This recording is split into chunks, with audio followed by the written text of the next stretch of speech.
Bonsoir, bon après-midi, ça dépend de l'heure à laquelle vous êtes en train de regarder cette vidéo. Que Dieu vous bénisse. Merci mes amis, aujourd'hui nous allons parler de l'histoire de l'hypocrisie dans les couples. On va parler de l'histoire de l'hypocrisie dans le couple.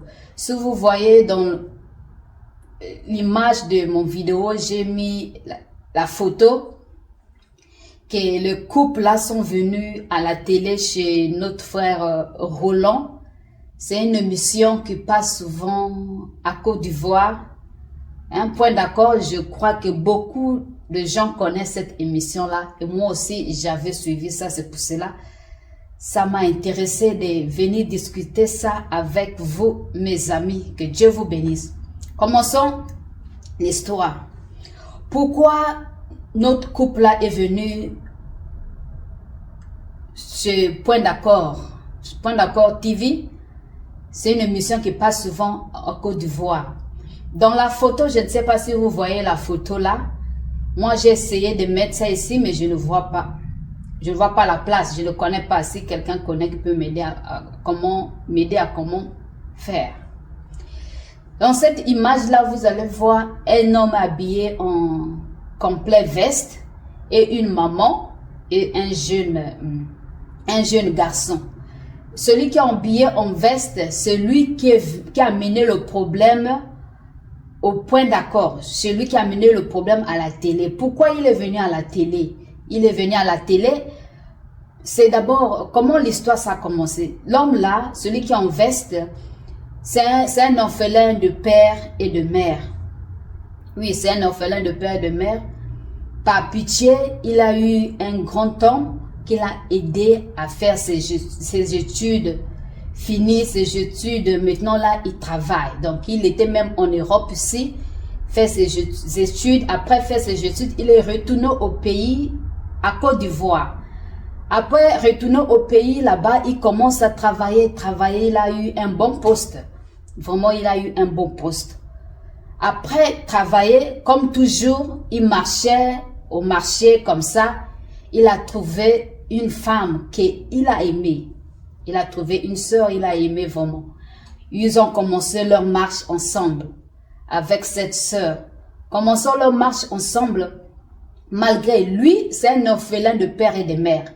La fille, elle est orpheline de père, mais sa maman vit et son frère.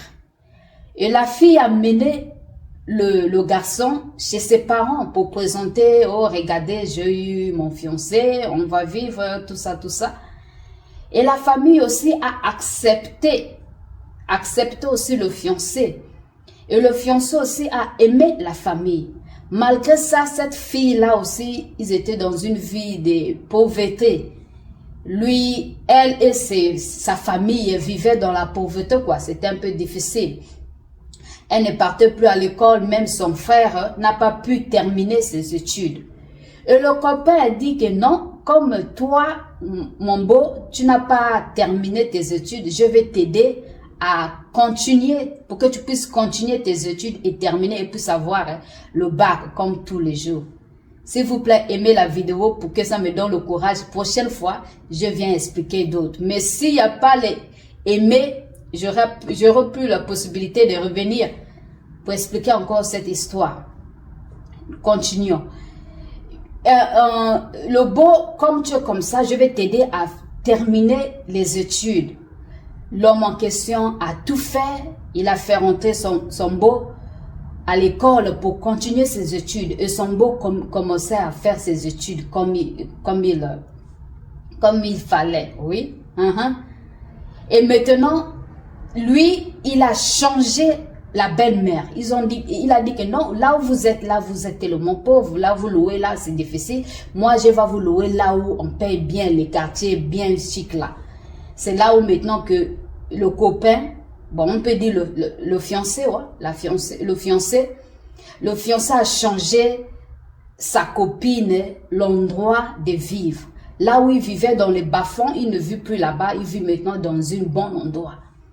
Et le fiancé a vraiment investi dans cette famille jusqu'à Le garçon a fini l'école. Il travaille maintenant. Maintenant, après tant d'années, un jour comme ça, le garçon vient dans la maison de sa fiancée. Vient comme ça, il trouve une autre homme à côté de sa fiancée. Et il demande à sa fiancée, « Hé, madame, mais celui qui est à côté de toi là, c'est qui ?» La femme dit que, oh, toi aussi tu es trop jaloux, je ne le connais, c'est pas mon fiancé, c'est pas mon copain, c'est pas patati patata. Toi tu es trop jaloux, comment tu viens comme ça, tu trouves la personne et tu commences déjà à poser des questions. L'homme se dit, ah ok, comme c'est le premier jour, peut-être c'est un ami, c'est pas grave. L'homme est reparti. Après, vive encore, deuxième fois encore, il vient encore, il trouve la même personne. Il trouve la même personne et la fille aussi donne toujours la même réponse. Le mari ne voit pas ça sérieux.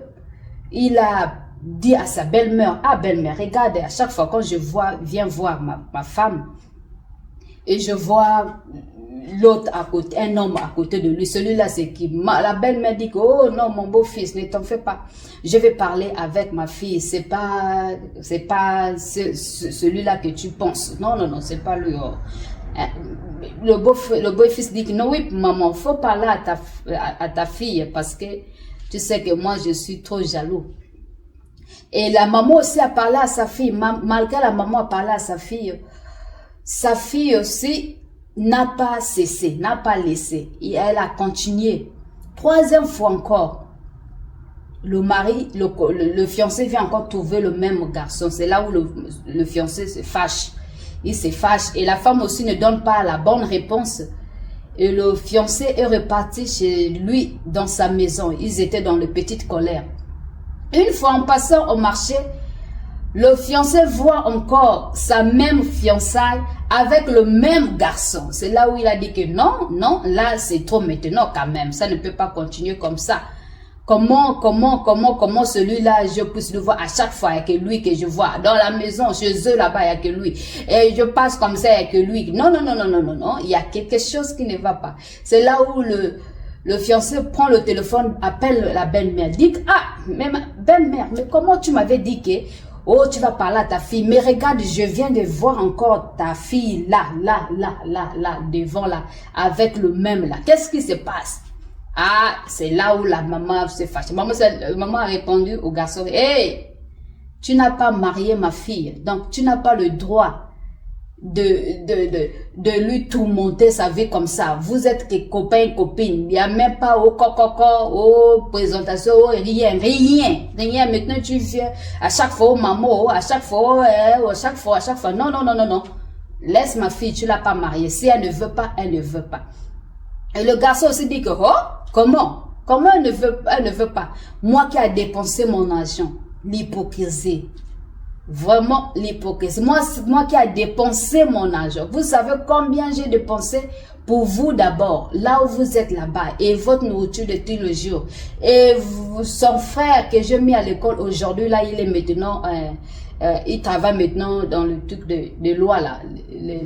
Comment on appelle les gens là? Les avocats, les gens qui font les lois là. Les lois là, ils travaillent maintenant là-bas, c'est la justice. Maintenant aujourd'hui que vous me dites qu'elle ne veut plus de moi, et la fille aussi, il est parti trouver la fille là avec le garçon. Il s'est battu là-bas. Et la fille a dit que toi et moi, il faut savoir que toi et moi, c'est fini. Et le copain a dit que non, toi et moi, ça ne peut pas finir comme ça. Ça ne peut jamais finir comme ça. Toi et moi, jusqu'à comment moi, j'ai beaucoup dépensé mon argent pour vous et pour ton frère. Aujourd'hui, tu viens me dire que non, c'est fini. Non, ça ne peut pas finir comme ça.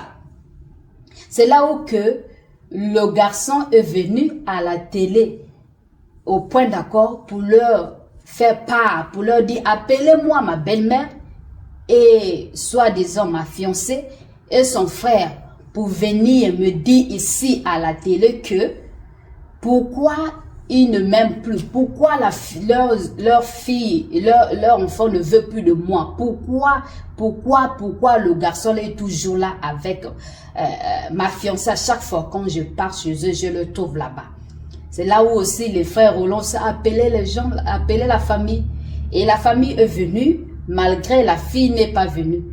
La fille, soi-disant, elle est stressée parce que le mari parle partout en route que sa fiancée est une prostituée. Donc, c'est à cause de ça, la fille est stressée. Tout ça, c'est quoi? C'est l'hypocrisie. Malgré l'homme a tant dépensé, ma soeur, l'homme a tant dépensé pour toi. Et après avoir tout ce que tu avais, aujourd'hui, tu vas dire à l'homme là que je ne veux plus de toi. Pourquoi?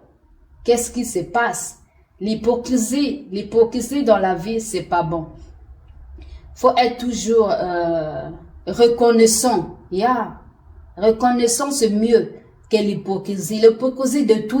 Regarde tout ce que l'homme a fait dans cette famille. Il a fait rentrer leur fils à l'école jusqu'à le fils. Maintenant, le fils, on lui demande, ah, mais toi, comment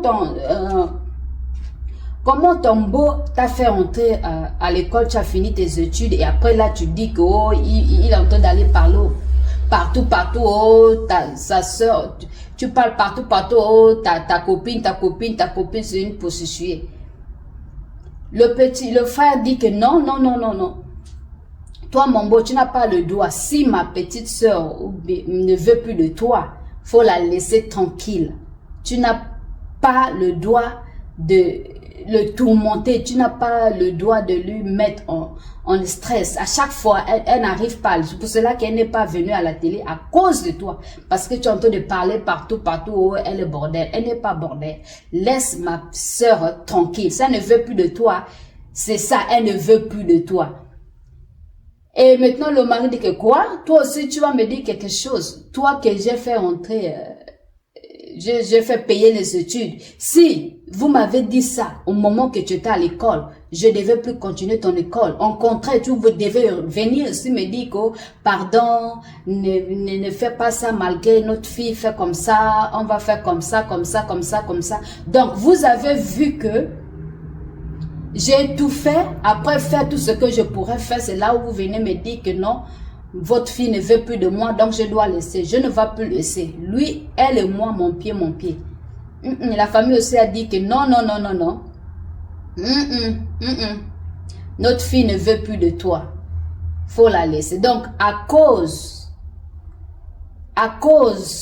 moi je vois que c'est la maman. Pourquoi?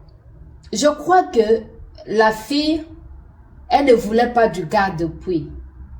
Mais comme ils avaient rien, ils avaient dans la vie des difficultés, c'est là où que peut-être la fille est partie dire à la maman, « Hey maman, regarde, j'ai eu quelqu'un qui m'a aimé, mais moi je l'aime pas. Mais il a l'argent, il a le dinero. Mais comment on va faire? Peut-être maman a dit que non, ah ma fille, tu sais que là où nous sommes là, la vie là c'est difficile. Toi-même tu vois comment on est en train de vivre. Accepte, hein, attends quand on aura tout ce qu'on a besoin. Là tu peux refuser. Moi je crois que c'est ça. Parce que je ne comprends pas la fille. Toi tu as accepté que l'homme dépense beaucoup d'argent pour toi et ta famille. Et te faire même... en train de te faire à l'école jusqu'à finir l'université, payer tout. Et après, pour rien du tout, il n'y a aucun problème qui a fait que tu puisses refuser ton fiancé, rien du tout. Tu dis que non, c'est fini. Non.